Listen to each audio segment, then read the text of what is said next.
Certain aspects of the Mass Effect trilogy are often overlooked because their execution pales in comparison to the series' more celebrated storytelling moments. One persistent example is the recurring theme that no one believes Shepard about the Reaper invasion. The reasoning used to dismiss them is consistently thin.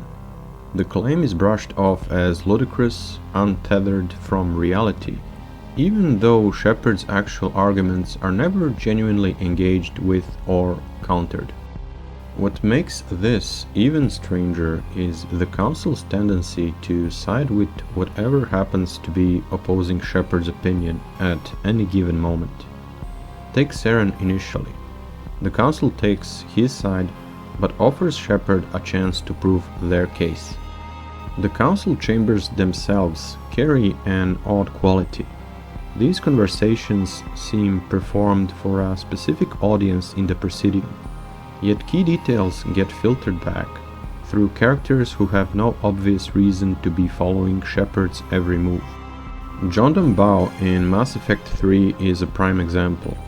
As a Spectre in his own right, he'd presumably have more pressing matters, yet he's curiously well informed about Shepard's multiple warnings to the Council. When Shepard inevitably disproves Saren, you'd expect the Council to reassess not just Saren himself, but the worldview he represented, including his dismissal of the Reapers.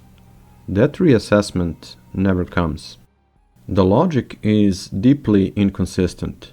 If the Council backed Saren based on his credibility and reputation rather than the merits of his arguments, then his total discrediting should automatically undermine everything he stood for. By that same logic, Shepard, who has earned their credibility through action, should have their warnings taken seriously.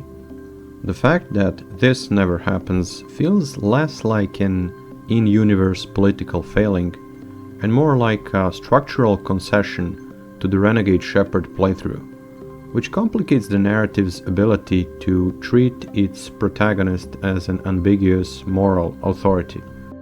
At this point in the story, the only credible reasons the Council could have for distrusting Shepard come down to two things: the emotional delivery of their warnings and a kind of willful self-interest, a collective desire to keep things normal, to keep the trade routes around the Citadel humming along undisturbed.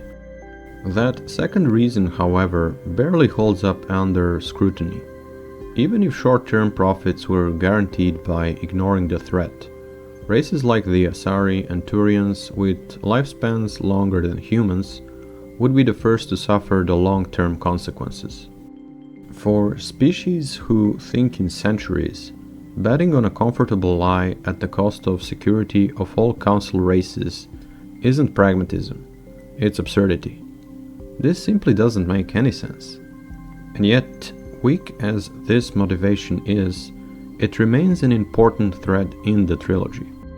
The Council's denial isn't just a bureaucratic inconvenience. It's the story's way of grounding an existential, almost incomprehensible threat in something painfully human, the refusal to believe something because believing it would cost too much. And here is the uncomfortable part. The Council isn't entirely irrational. The storytelling could be tighter, the arguments more developed. But that's beside the point. From their perspective, Shepard simply doesn't have enough proof. The problem is that waiting for proof might be the single worst decision you can make when the stakes are this high. Because if the Council is wrong, the cost is everything. But if Shepard is wrong, the cost could be just as catastrophic. This stops being a question of who's right and becomes something far more unsettling.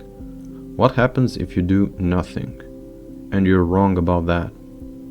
This is where the trilogy does something genuinely interesting.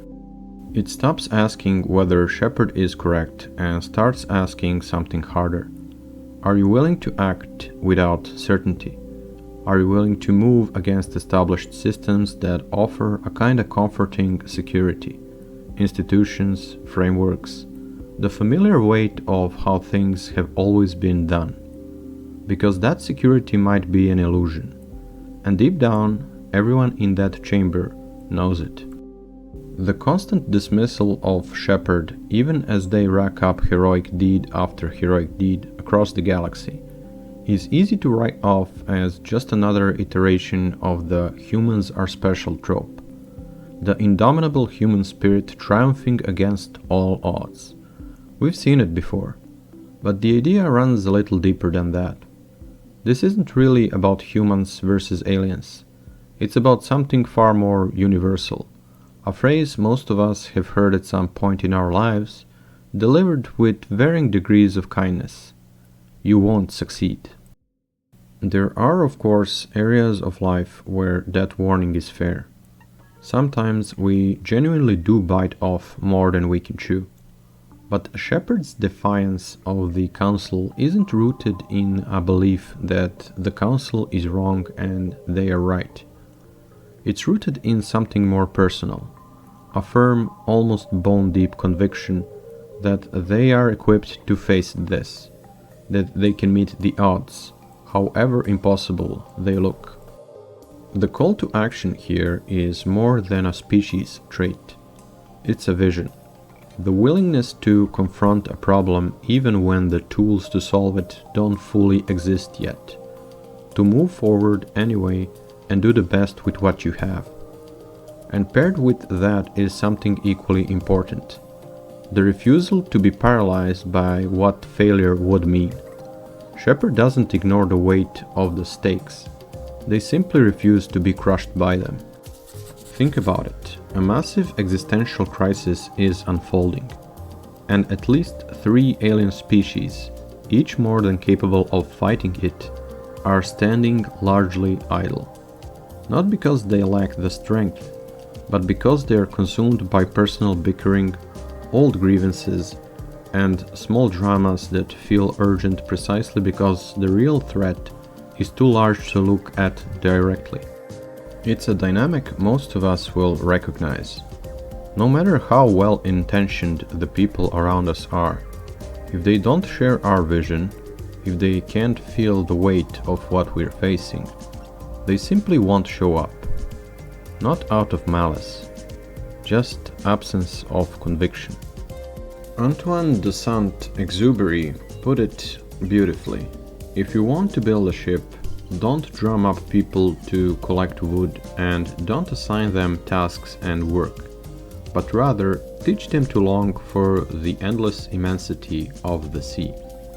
Shepard, for all their charisma and relentless action, never quite manages to light that fire in the Council.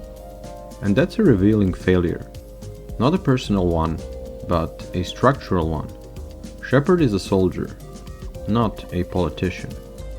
They can outfight, outmaneuver, and outpace almost anyone in the galaxy. But inspiring the kind of sweeping, collective vision that moves entire civilizations, that's a different skill set entirely. And this is where the story offers something genuinely useful beyond its fiction.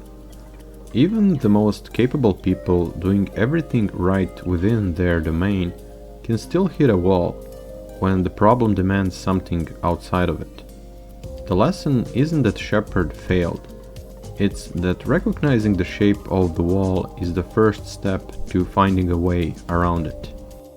Looking back at the first 2 games through the lens of Mass Effect 3's Reaper invasion, everything Shepard and their crew accomplished can feel almost meaningless. Defeating Saren delayed the Reaper invasion by approximately 3 years, a footnote against a cycle that repeats every 50,000 years. Taking down the Collectors pushed that timeline back by maybe 6 months to a year. In the grand sweep of galactic extinction, these victories barely register as speed bumps. And yet, every alliance Shepard can call upon in Mass Effect 3, every fleet, every species, every soldier willing to die on a hill outside London, exists solely because of what happened in those 2 pointless games. Consider Anderson. He believed in Shepard from the beginning, yes. But would that belief have hardened into the unshakable, unconditional support he shows in Mass Effect 3 without witnessing everything Shepard fought through? Belief is easy. Conviction that deep has to be earned. Consider the crew. Loyalty secured through genuinely helping people with their struggles. Not as a transaction, but as an expression of who Shepard is. It translates into something that goes far beyond professional obligation. These aren't people following a rank. They're people who looked closely at Shepard and decided the cause was real. And consider the allied races, the Quarians, the Geth, the Krogan, the Turians. The web of alliances that gives the war effort its backbone was woven thread by thread across 2 games of decisions that seemed, in the moment, entirely separate from stopping the Reapers. The action taken in first 2 games didn't fail to stop the invasion. They built everything needed to survive it. What we do rarely seem to matter in the moment, but it echoes. Shepard laid their foundation long before anyone was watching, in the early days of their military career, and later as a Spectre navigating a galaxy that largely didn't take them seriously. Viewed through the eyes of a single Reaper, let alone the full weight of their combined forces, every one of those actions was insignificant, barely a whisper against the void. And yet, footstep by footstep, conversation after conversation, battle after battle, Shepard became a crucial factor in the survival of all intelligent life in the galaxy. Not because of one defining moment, but because of the compounding weight of every small thing they refused to let slide.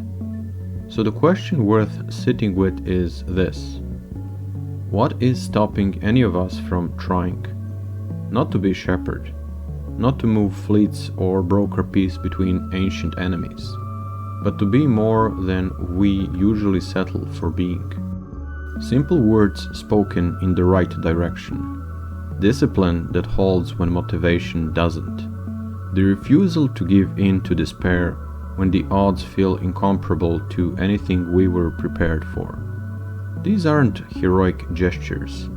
They're the quiet architecture of something larger than ourselves. Focus on the light at the end of the tunnel, not the monotony of the steps it takes to reach it.